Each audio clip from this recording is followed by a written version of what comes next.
Aloha, everyone, and welcome to Aquarian Radio. And I'm your host, Janet Lessin, and we're going to be talking about the Mother Mantra with Selene Calloni Williams. And this is an episode of Divine Paradigm. And let me read you a little bit about her before I bring her on. Originating in the sacred practice of ancient shamanic yoga, the tradition of the Mother Mantra, the ancient shamanic yoga of non-duality, is a book by Selene Calloni Williams, published by Inner Traditions. And this allows us to perceive the full complexity of reality and consciousness. Hidden at the heart of nearly all spiritual traditions and taught for decades in the Swiss Alps lies the powerful teachings of the Mother Mantra. Williams presents an initiate's guide to the healing practices, spiritual exercises, and secret rites of this tradition, showing how it allows us to overcome subconscious programming, release fears, and spirituality fused with the divine. Williams details the exercises and practices of the four-part Mother Mantra as a guide to living an awakened and fulfilled life. Selene Calloni Williams has a degree in psychology and a master's in screenwriting, has authored several international best-selling books and documentaries on psychology, deep ecology, shamanism, yoga, philosophy, and anthropology. A direct student of James Hillman, she studied and practiced Buddhist meditation in the hermitages of the forests of Sri Lanka and is an initiate of Shamanic Tantric Yoga. She is the founder and director of the Imaginal Academy Institute in Switzerland. So we're having a little bit of sound difficulties here, but I'm going to bring on Selene, and she's going to tell you about her books and her work. So welcome to the show, Selene. Thank you for coming on today. Hi. Thank you for having me. Hi. We're excited to have you. So go ahead and tell us about, so you have a book called The Mother Mantra, the Shamanic Yoga of Non-Duality. Would you please tell us about your book and your work, and we'll listen.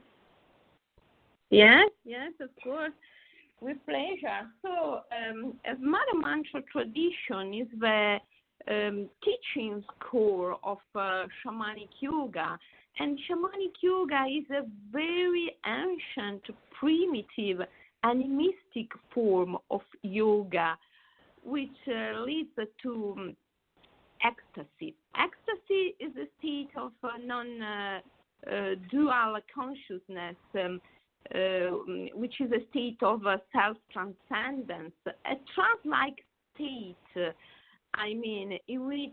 in which all the opposites are distinct but not separated. And so is the human and the divine. So it's a very beautiful, great state of consciousness, a great state where to be. So how do you achieve that? So you're saying that you can perceive and hold the duality, that, what is that called? What did you call that? Shamanic yoga. Oh, yes. Do you do that just with your mind? Is that like going into a trance or meditation? Tell us a little bit more how that works. Yes. Shamanism is all about ecstasy and non-dual state of consciousness. And in Shamanic Yoga tradition, we reach the state of consciousness through flowing sequences, which are yoga postures done in flowing sequences, and breath control, active imagination, and also devotion and love, and something which we call reabsorption of reality or withdrawal of projections. What do I mean with these words? I mean soul. I mean soul making. I mean taking on those objects, person, and places and events that we encounter in our life back to their original state, which is image dream projections, you see. And we enter the non-dual state of consciousness when we realize that our life is like in a dream. Buddhists say samsara. Samsara wheel is the wheel of illusions. When we realize that everything is like in a dream, is a projection, I mean, we are no more. Sorry? Yes, I'm just going. Yeah. Go ahead, continue. Yes, go ahead. Okay, when we realize that everything is like in a dream, we are not more victims of the event.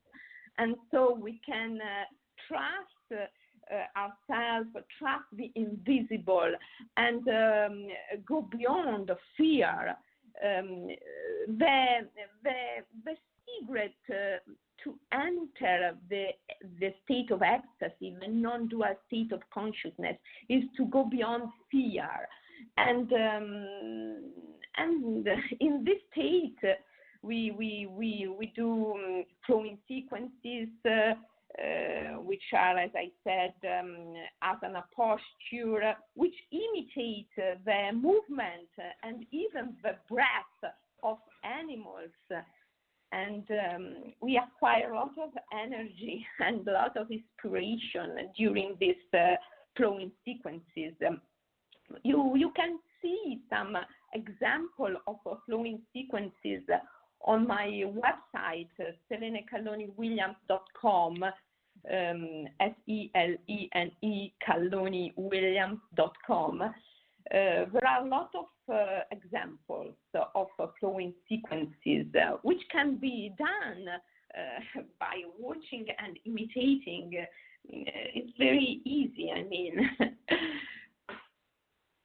So these postures and these flows, they're doing something to your body? Are they doing something to your mind?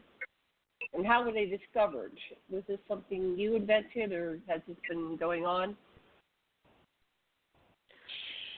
Yeah, we practice with mind, we practice with body. We used to say that shamanic yoga is a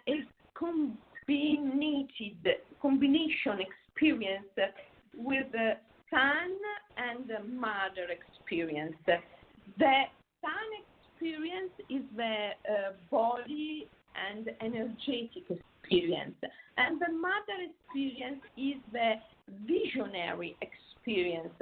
So in order to practice shamanic yoga, we have to combine bodily and energetically work with active imagination, active visualization. You see,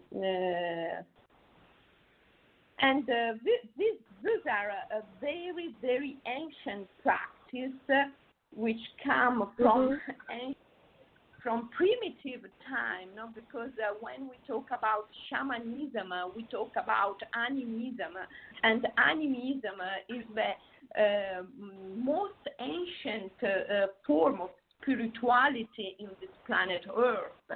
So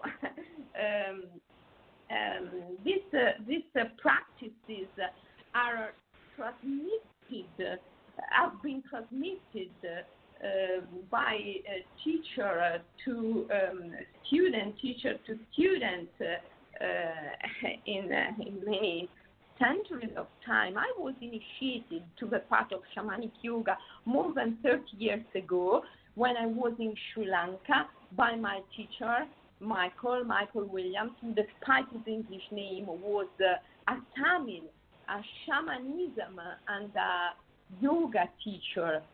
So in order to receive the teachings of shamanic yoga, one has to receive an initiation. It is an initiating path, you know. Mhm. So what do you visualize? What do you focus on? Is this wherever your mind takes you, or are you given a certain visualization to follow? Like some yoga teachers will suggest the visualization, like you're in the cave and you meet the mystic and the wise figure, and the wise figure gives you something. And what is the figure? Is this something that's like a directed visualization, or is it? How does that work? The visualization part. Yes. So first of all, we say in initiating language that we have to enter the imaginal forest. Sometimes it's called also psychic forest. The imaginal forest is an inner dimension, and we enter this dimension through breath control and some yoga postures, and which imitate animal movements. And of course, we have to ask for the permission for enter the imaginal forest. No, we live in a desacralized society, a society which has lost the sense of sacred. And people are not used to ask permission, you see, for anything.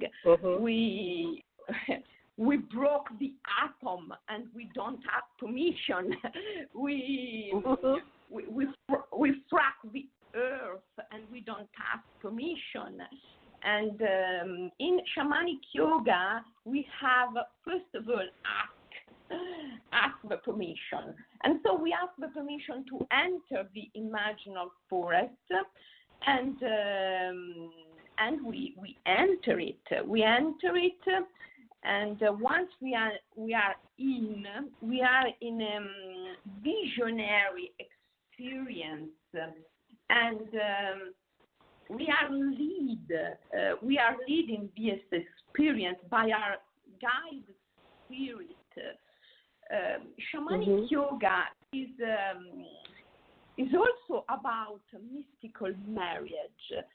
The mystical marriage is the union with the guide spirit, with the inner guide, and every shaman, in all the shamanic traditions of the world, there is something like a mystical marriage. Every shaman is a shaman because as an invisible guide, and so we have this invisible guide which guide us into the forest, and then when we are in, we can go beyond our sense of I, ourself. In a very simple way, I can just say, when you breathe in and you are in the imaginal forest, you perfectly realize that breathing is not a personal action, but it is a universal action, because when you breathe out, you breathe out CO2, and trees breathe in your CO2. And when you breathe in oxygen, and trees produce the oxygen that you breathe in. So at the end, who is breathing? Who is breathing? It's not me, it's not you, it's the universe at the end. And when you are in the imaginal forest, all the mind perspective changes. You are in a non-dual state of consciousness, and so you are able to see that the sense of I is just an illusion, and you can shift the centrality of your awareness and put it into the relationship between you and the universe. You see, individuals live keeping the centrality of awareness in the sense of I. And this is a big limitation which causes fear and anxiety. So when we are in the imaginal forest, we are outside of ourselves, outside of our sense of I, and we are in. We are connected with the universe, you see, and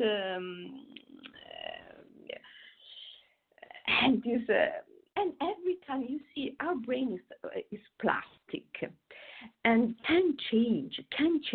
Every time we have the experience of the imaginal forest, every time we enter a real state of ecstasy, a real state of non-duality, our brain changes and we become more intuitive and more brave, more open-minded.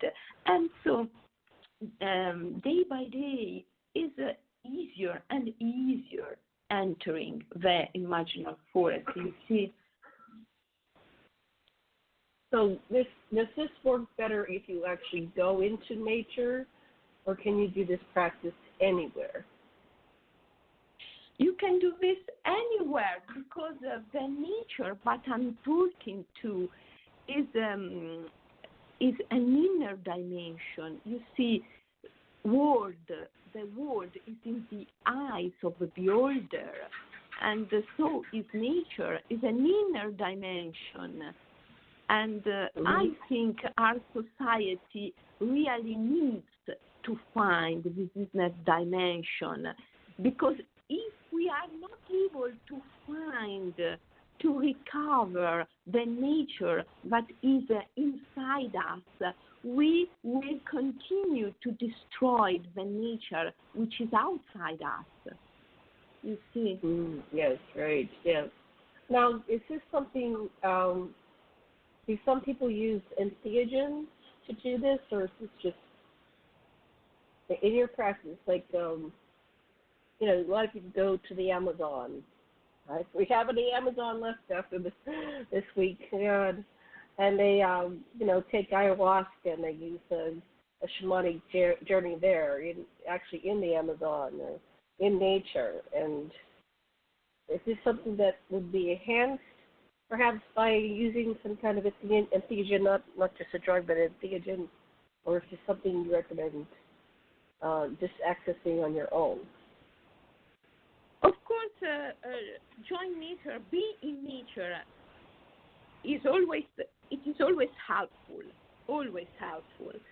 But we can practice even in our home, in downtown. We can practice everywhere.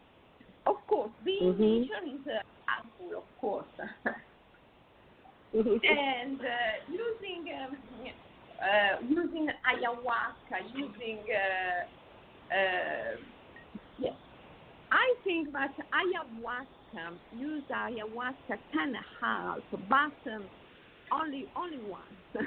I mean, I tried ayahuasca myself, and I realized that could help, but only one. No need to take it twice. Only one is enough, because ayahuasca is a spirit. It has inside a powerful spirit, and once you have taken the ayahuasca, the spirit is within you, and so you don't need to repeat. You don't need to take it again. You have to learn how to deal with the spirit. This is the most important thing that you have to do, and the most difficult. But in the shamanic yoga tradition, we don't use any kind of drug. We don't use anything that comes from outside. We only use our body, our mind, and our soul. Nothing from outside. Interesting. Yes, because once you know the way, you know the way. So if you have the spirit of the ayahuasca within you, or you can access that same or similar energies, you don't really need it. I found that to be true. I had a fellow on about 6 months ago that did the shamanic journeys in South America, and they were bringing thousands of Europeans and Americans down to the Amazon, and they were doing incredible healing work. And for some people, it really, accelerates their healing process. So, do you work with people that have deep trauma and, psychological, emotional issues? Do you work with people like that in your practice? Sometimes happens, and I realized in my job that with traumatized people, I have to work with their ancestors, and I have, first of all, I have to pacify the images of their ancestors, which is a shamanic path. It is a shamanic way. And you see, most of the time I deal with people full of depression, with emotional disorders.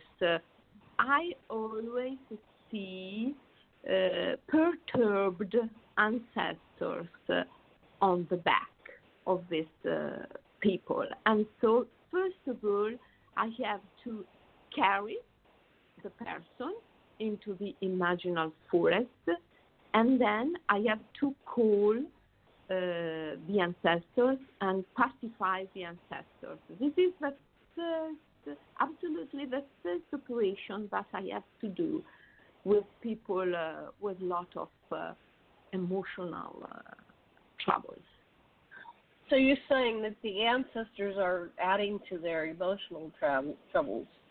So the ancestors haven't moved on to another realm. They're still hovering around these people. How does that work? That the ancestors are affecting the current incarnation of the person. Yeah.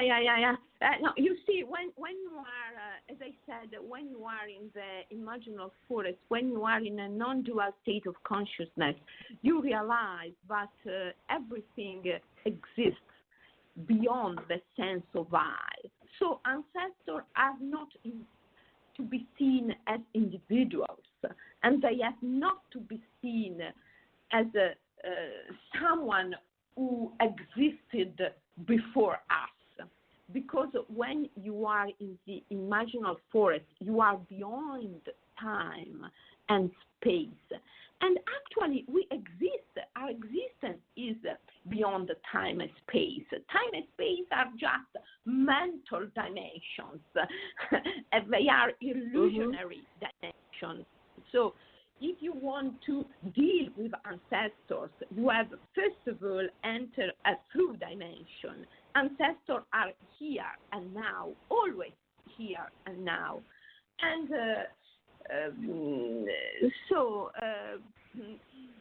ancestors are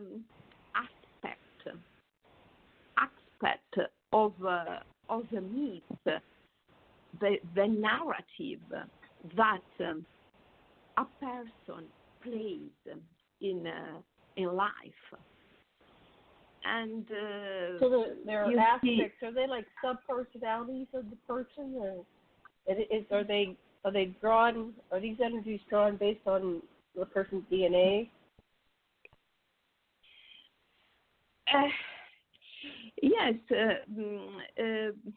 You see, in a shamanic vision, we don't believe in materialism and objectivity. Mm-hmm.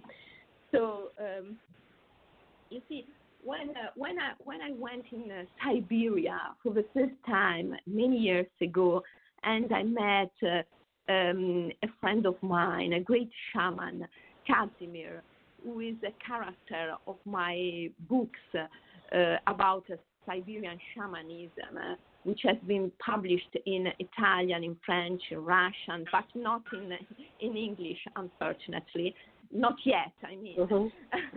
When I met Casimir for the first time, he told me, you must be aware that your organs are your ancestors, and your ancestors are your organs. A shaman doesn't believe in materialism. For a shaman, organs are not material objects, but dispositions, abilities. For instance, your brain is the ability of knowledge. Your heart is the ability of loving. Your gut is the ability of having emotion. And these abilities are acquired in many generations. This is why for a shaman, organs are ancestors. And you see, if a person has inside, because of his karma, some very strong emotion which are perturbed, and he can't see this emotion as a part of himself, and so sometimes helps to see this emotion as an ancestor who, for instance, has committed suicide or has killed someone, and this is just an image. This is just an image because everything happens now.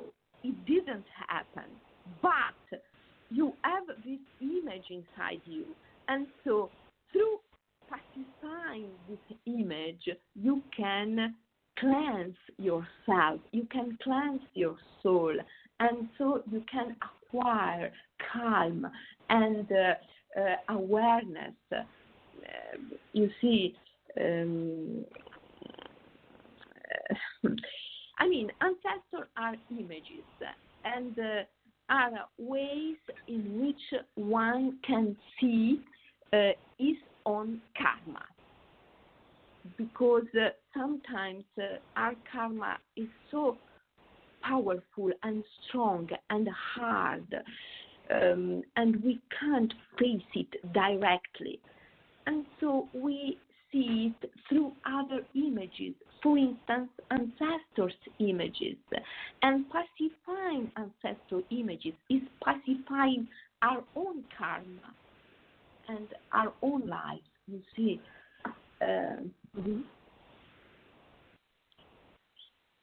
So you're saying that from here you said most ancient wisdom traditions call on our relationship with the mother, and that's what you're calling it, the mother mantra. So tell us how do we balance that relationship with mother? Some people have good relationships, or this isn't your physical mother or biological mother or the person who raised you. Is that what you're talking about, or is that your own inner mother and the ability to mother and nurture yourself? How does that work in your mother mantra tradition? Yes. A great Italian poet, Pasolini, said, the true mother is the second one. The true life is the second one. The true birth is the second one. You see, and we have to die and reborn and be reborn in this life to know and to see. And if we don't do that, we run the risk to pass our life in sorrow and in sadness. You see, die and be born again, die and reborn. dying and reburning, and be reburning, sorry. Dying and be reburning is a key, a great key, a powerful key of reawakening. And mother is our own mother, the biological mom, which is a great image, a great symbol, because when we enter in this life, we bring fears and attachments from the previous life, and we create an image of a new life in order to be able to melt and to go beyond fears and attachments. In order to create a new image of life, we need to create an image of mother. Mother is the fundamental image, and our mother carries, the image of our mother carries a myth, an inner narrative, which has a problematic aspect, because myth is always something dramatically, but this drama is not necessary suffering or pain. It's just emotion. It's just pathos, which help us to overcome fear and attachment. So the image of our mom bears a myth, a trouble, a drama, you see, a problem. Right. But it seems like no matter what mother did, it was never enough or never quite right. The archetype of mother, or the mother figure that either raised you or didn't, there was always, in my practice, like, a lot of things go down to the mother. What mom did, what mom didn't do. Yeah, so that seems to be the key for the self. Yeah. If you can solve the problem with your mother, you can solve your life, you see, because the mother is the main image of your life. In the shamanic yoga, is called the fundamental image. We in all the others, we project our mom and our dad image, you see. Right. And so if we can solve, if we can pacify, as in shamanic yoga we say, if we can pacify the image of mom and dad, we can pacify all the images of our life, you see. Yes, but in the Mother Mantra, mother is also nature, is not only your own mom, but also nature. And so in shamanic yoga, we deal with the image of the mom and with the image of nature, which is for us, you see, nature is the greatest healer and the greatest teacher, because we always say that aesthetic experience, which is an ecstatic experience, which is the experience of nature, is the great alternative to therapeutic experience. Because therapeutic experience, especially in a desacralized civilization, is a judgmental experience, you see, is an anesthetic experience. The aesthetic experience, which is the experience of beauty, the experience of nature, instead, is a supramental experience, is the experience of freedom.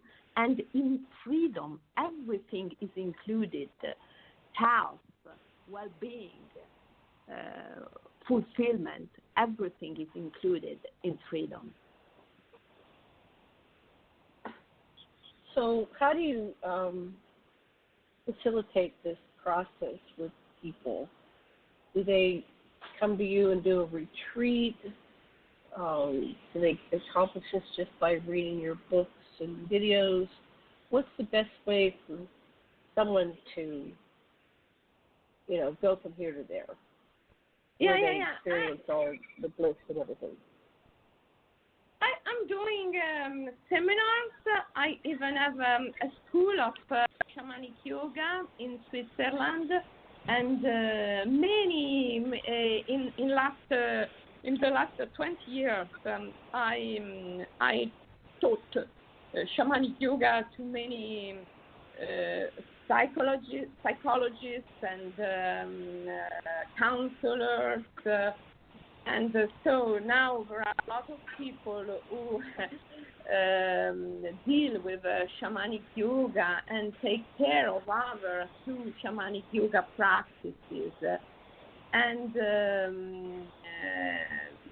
so the best is to take part in a seminar. I also have some online seminar which are available on my website. So you can do a webinar, or you can do a full immersion seminar with me in Siberia, for instance, or here in Switzerland. Recently, I started to do seminars also in U.S. Every year I come to California in October because I'm invited at a conference, Science and Non-Duality conference, and so every year I give a seminar and a talk at the stand. And this year in November, I'll be also in Seattle, giving a seminar in Seattle about shamanic yoga. And what we do in the seminars is entering Imaginal Academy through breath control, yoga postures, guided meditations, guided visualizations, and are very, very powerful experiences. You can find many examples on my website if you want to have a look at that. I'm looking at it right now. Very interesting. Oh, thank you. Very nice. Okay, so you're going to take people into this journey. Now, when people go into this journey, do they sometimes, does anybody get activated in a negative way? Do they go into their trauma? Do they take the focus away from the group? Anything like that ever happen when you're doing these journeys? My husband learned studied with Stan Groff, and so they did the holotropic breath work, and so they go into their inner selves and they uncover past lives, and they traditionally access trauma at some point in their journey, and they encourage catharsis, release, and then that allows the space for reprogramming, and that's kind of more of a, I guess, a Jungian type process. But yours is anyway, that's what my question is. Do you ever encounter in these workshops, does anybody get triggered?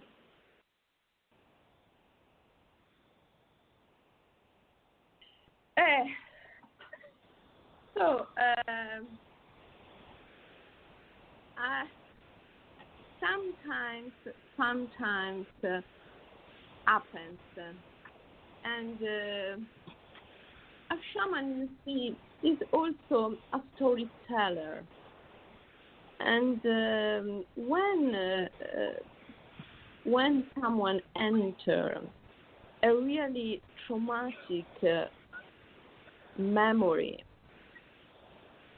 Through storytelling, we can do a lot for him or for her.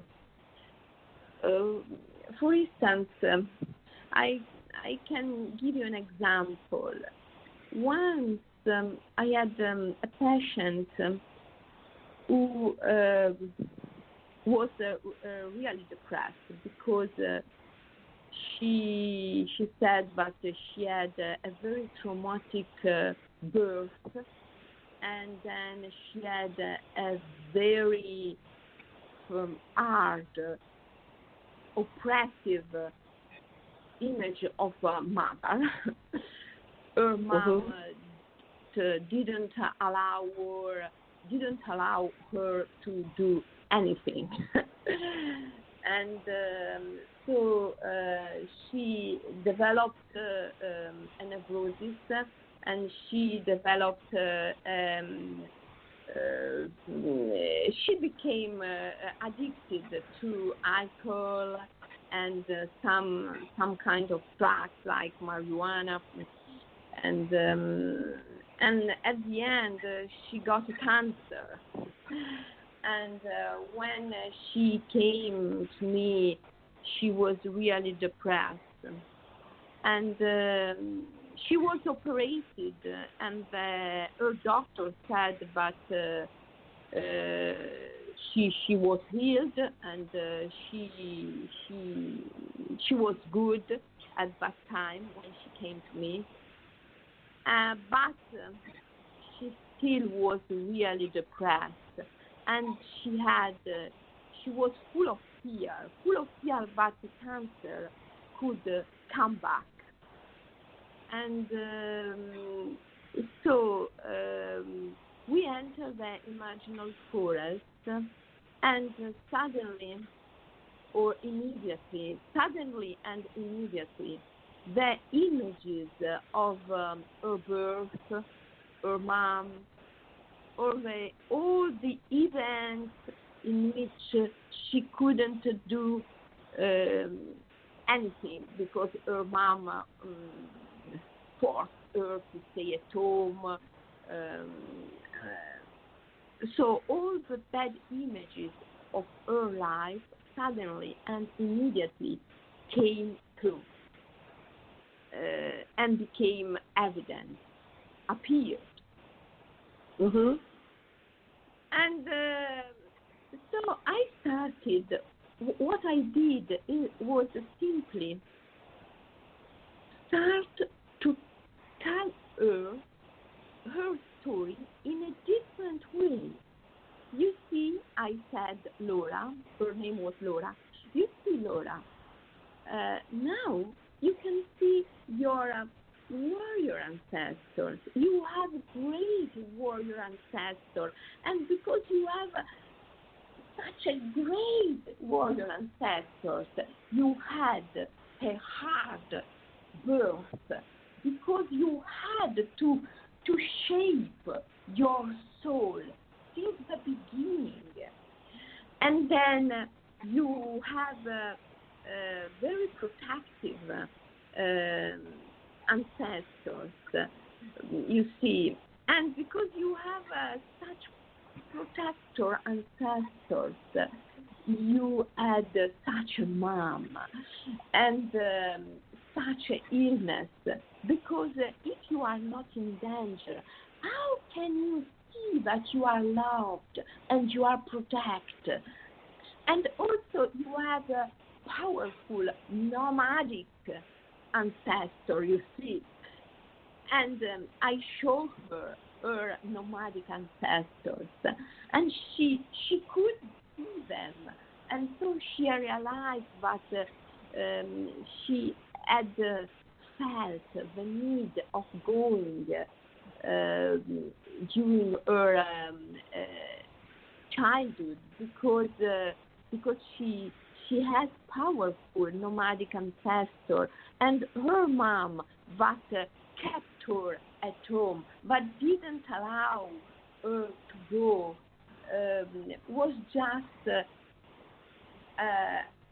the resistance of a tremendous force that is in her. And so she realized her fortune. She realized she completely changed her perspective, you see. And only through storytelling, only having take her story and having told her in a different way, everything changed in her. And from that day on, her depression melted. And she really started to feel well, and she lost the fear of cancer, the fear that the cancer could come back. And yes, and I think we did a great job just through storytelling. But in the meanwhile, we tell a different story.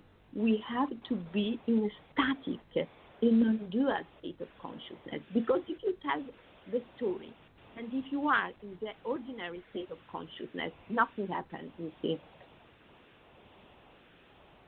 It's like the ultimate program. So you were accessing her ancestor like an archetypal story, and so she didn't have to make it up. You conveyed it to her. She couldn't see it. Am I hearing you correctly? She couldn't see it, so you gave her the story. But she was in an ecstatic state, so she was able to receive it. What had caused her to be in that ecstatic state? Am I getting that right? She was in yes. a heightened state? Yes, exactly. If you are in ecstatic state, you can see. If you are not in ecstatic state, you can't see. And so if you tell another story, if you tell the story in a different way, it doesn't help. It doesn't help because the person can't see. The person must be able to do the experience. In the meanwhile, you tell a different story.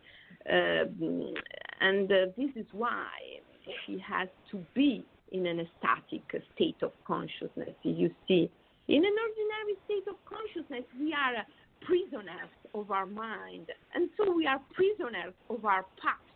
We can't change our past if we stay in the ordinary state of consciousness.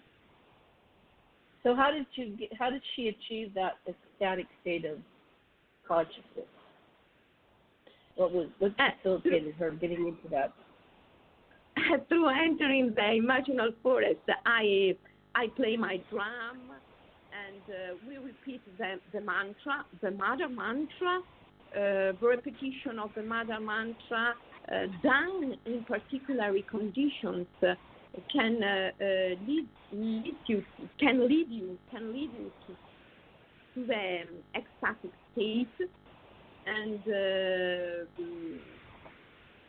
through breath control, drumming, and repetition of mother mantra.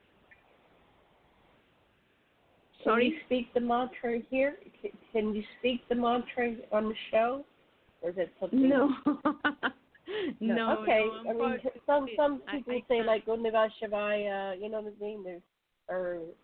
There's different little sayings that people say that help them get into this meditative trance, I guess it is. Yes. No, the mother mantra is not is an esoteric mantra, so can be done only in presence. But in my book there are different mantras which belong to the tradition of the mother mantra in shamanic yoga. For instance, the mystic marriage mantra, which is the mantra that we can use in order to marry with our guided spirit, and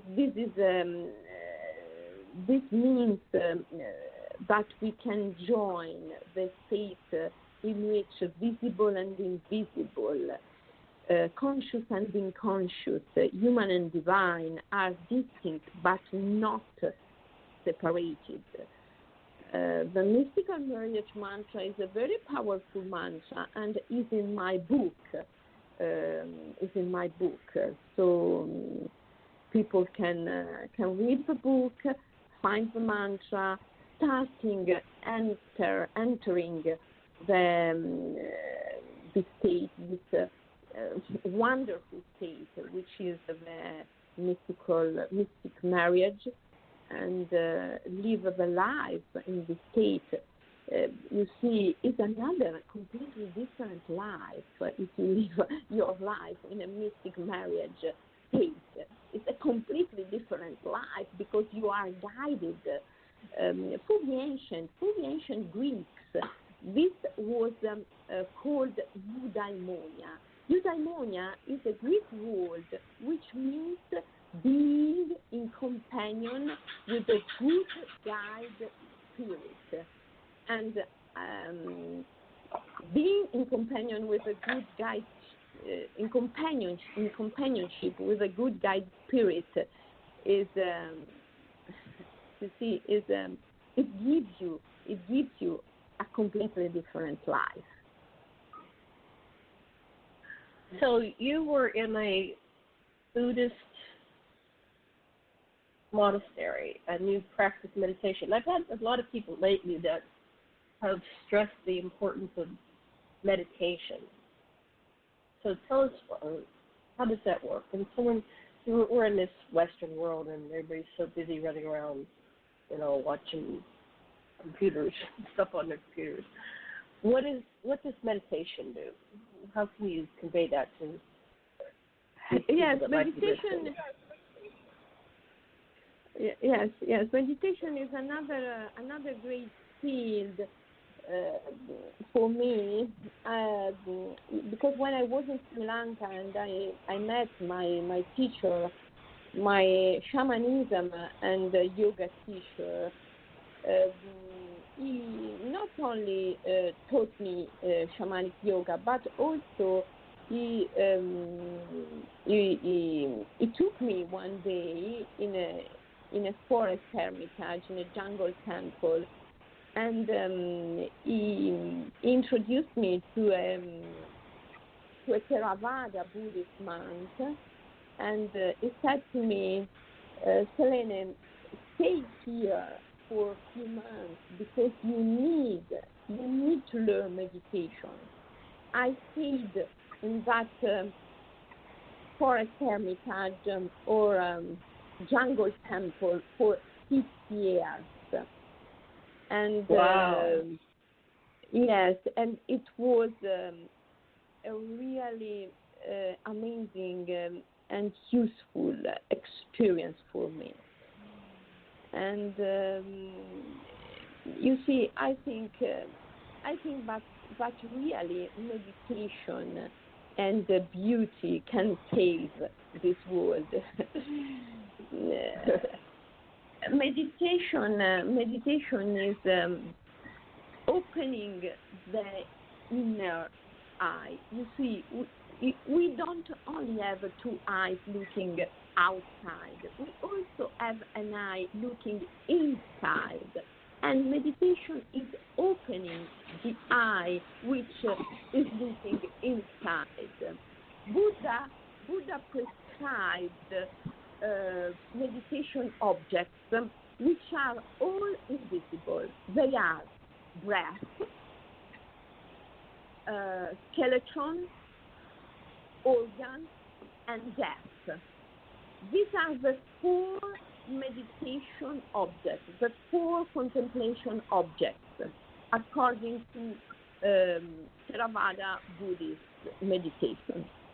And they are all invisible because meditation is a tool aimed at opening our inner eye.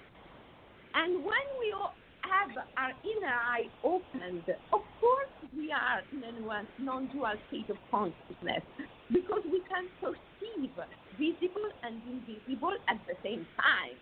And we are beyond that, because we can perceive visible and invisible side of things. We can undertake the shamanic journey, which is the journey across the great threshold, go back and forth. And so we are beyond fear, and meditation is a really powerful tool for the present humanity. And I think that in order to be able to save nature, to develop an ecological mindset, human beings have to learn how to meditate, because we can't save Mother Nature with the same tool with which we have destroyed it. And the tools of tools is the thinking method. So we have to change our thinking method. And meditation is a powerful tool which can change our thinking method. Yes.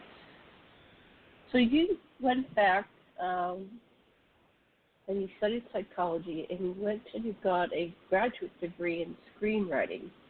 What have you been doing with your degree in screenwriting? Are you using it? Oh, have you written any plays or movies, or what are you focusing on? I did some documentaries about Siberian shamanism. I did some documentaries. I didn't do film, but I did documentaries, and also TV programs in Italian, of course, about shamanism. Yes. Yes. Mm-hmm. Go ahead. Yeah, I did it in Siberia and in Burma as well, because I also wrote a book about Burman shamanism, Myanmar,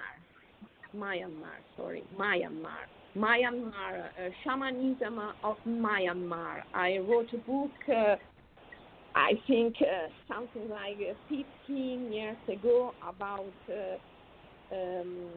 animism of Myanmar, and I did a documentary about shamans of Myanmar, and then I did documentaries about Siberian shamanism, and even a TV program about Siberian shamanism. Yes. Oh, wonderful. But you don't have an English translation or subtitles for most of our listeners are English speaking, but we probably have one. Anyway. No. That's okay. No, that's okay. Now, you met the psychoanalyst James Hillman. So explain, what was that like, meeting him, and what did he teach you? Yes, I met Hillman after my degree in psychology when I was in Switzerland, because he was there. He was the director of the Jungian Institute in Zurich, and he had a beautiful house in Ticino, in Italian-speaking part of Switzerland, close by my house. And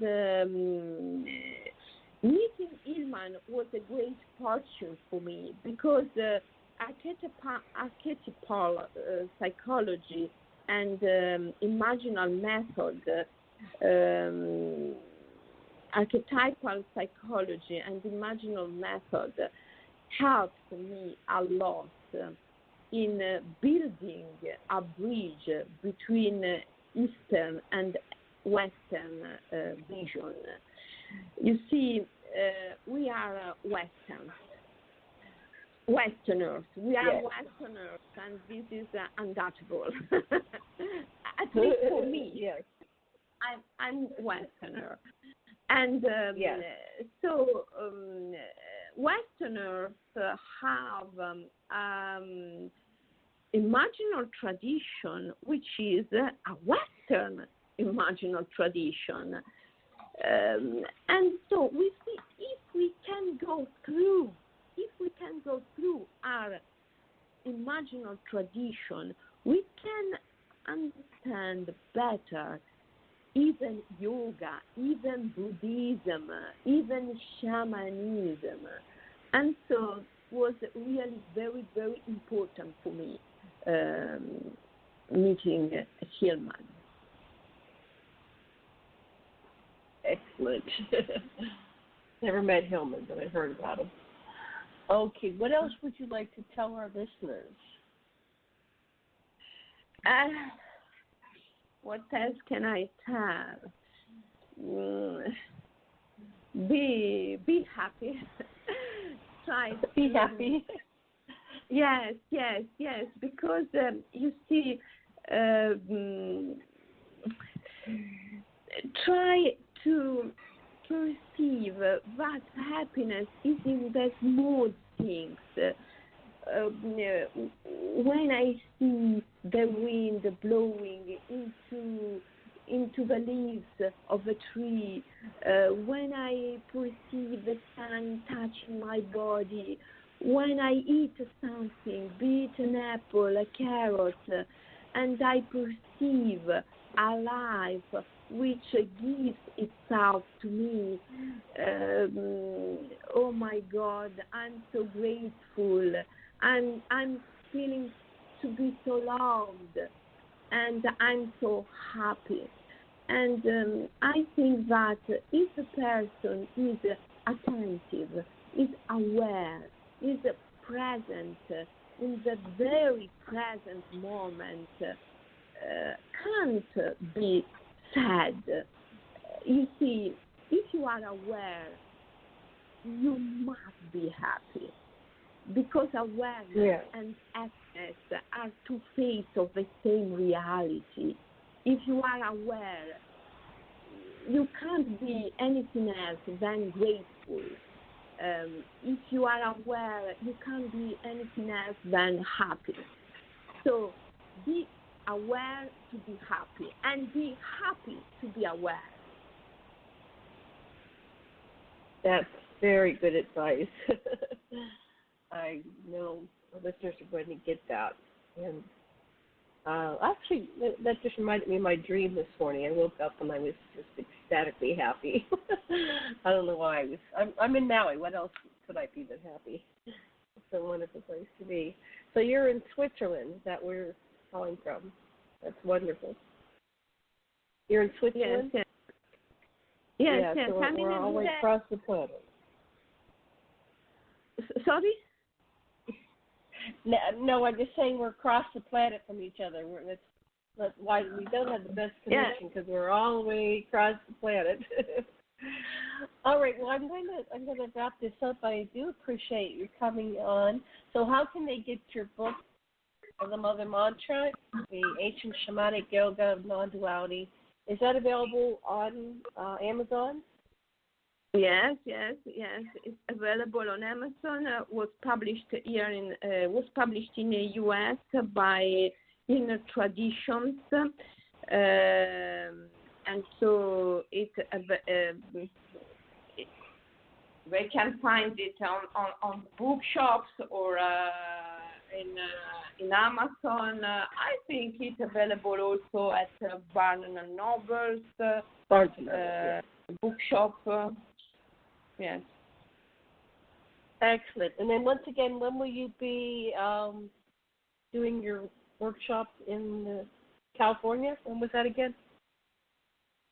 I'll be in California, in San Jose, at the end of October at the SAND conference, the Science and Non-Duality conference, and then at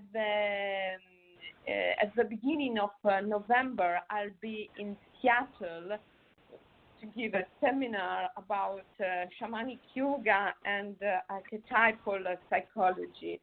And all the information about that are available on my website, because I have a bilingual website, English and Italian, so it's possible to find a lot of material in English also on my website, webinars, videos, articles in English, and a calendar of all my events. Wonderful. So I have all the links to that on AquarianRadio.com. I've created the show page, and I invite you to meet Selene in person or on her webinar. So I want to thank you so much for coming on today. I'm going to end today's show with a song called Planet of Peace, and I hope this will take you into a peaceful state, by Jaiya, Earthchild, who lives in Australia right now. So, love and blessings. Thank you so much, Selene. Aloha to all of us, and thanks for listening. Thank you. It was a really pleasure. Thank you. Bye. Same here. Thank you. Bye-bye. Aloha. Thank you. Bye.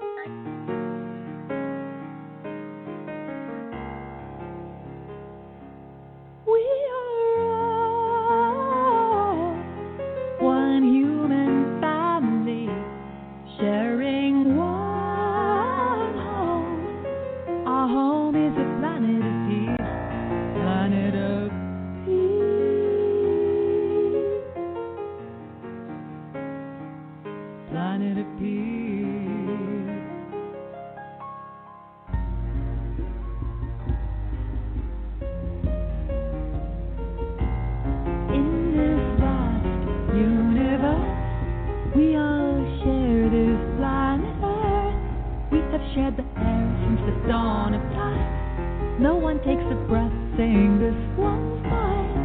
We share the sun, we share the heat. It's time to learn to share the land in peace.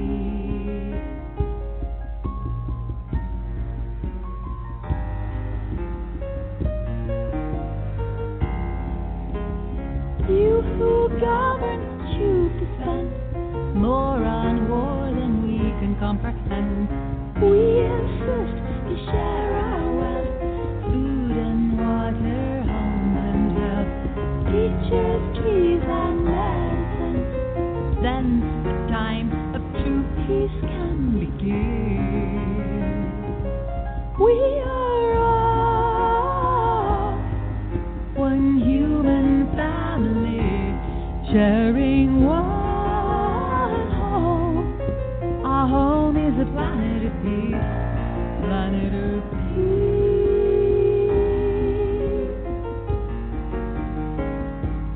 planet of peace.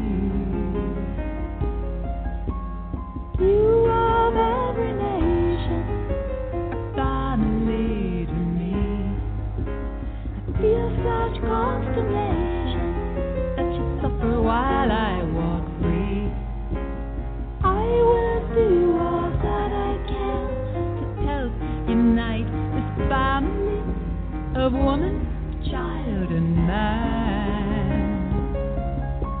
The leaders of our nation, are they wise as well as strong, or boys in imitation, pointing that he's God, threatening the future, endangering us